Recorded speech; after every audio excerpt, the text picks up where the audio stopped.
Fillimisht po përmendim dy fakte. Më 25 janar 2021, SPAK regjistroi çështjen penale numër 17 me hetim të nisur kryesisht ndaj kompanisë GTZ, Gazra Teknike Shqiptare, filiali i grupit mafioz italian 'Ndrangheta për përfitime tenderësh me veprime klienteliste korruptive në shëndetësinë shqiptare. Më 30 maj 2024, Byroja Kombëtare e Hetimit zbarkoi në zyrat e kësaj kompanie në Vaqar të Tiranës, ku sekuestroi telefona, kompjuter, dosje tenderësh e dokumente financiare. Nga materialet e sekuestruara është provuar se zyrtarë të Ministrisë së Shëndetësisë, Agjencisë së Blerjeve të Përqendruara dhe institucionesh të tjera në bashkëpunim me Besnik Halilin, përfaqësuesin e kompanisë Gazra Teknike Shqiptare të grupit Ndrangheta, kanë paracaktuar kriteret dhe kanë bërë tender pagar për të shpallur fituese këtë kompani. Kanë kaluar më shumë se 5 vite nga procedimi penal dhe 2 vite nga sekuestrimi i provave në zyrat e kompanisë Gazra Teknike Shqiptare të grupit Ndrangheta. Byroja Kombëtare e Hetimit ka dorëzuar dosjen me prova, por SPAK nuk ka vepruar minimalisht as për ta çuar para drejtësisë drejtuesin e kompanisë Besnik Halili,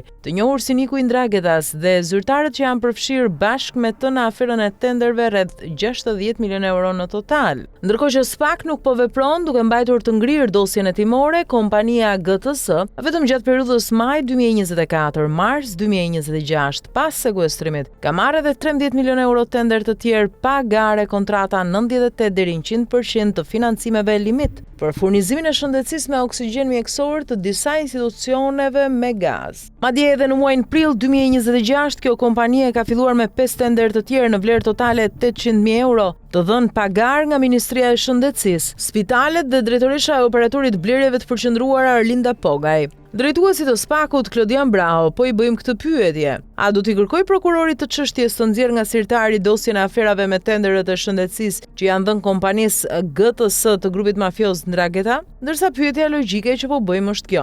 A ka vlerë hetimi e procedimi që kanë bërë BKH dhe SPAK kur kompania filiale e grupit Ndrangheta në Shqipëri nuk po çohet për gjykim edhe pas sekuestrimeve ka marrë 13 milion euro tender?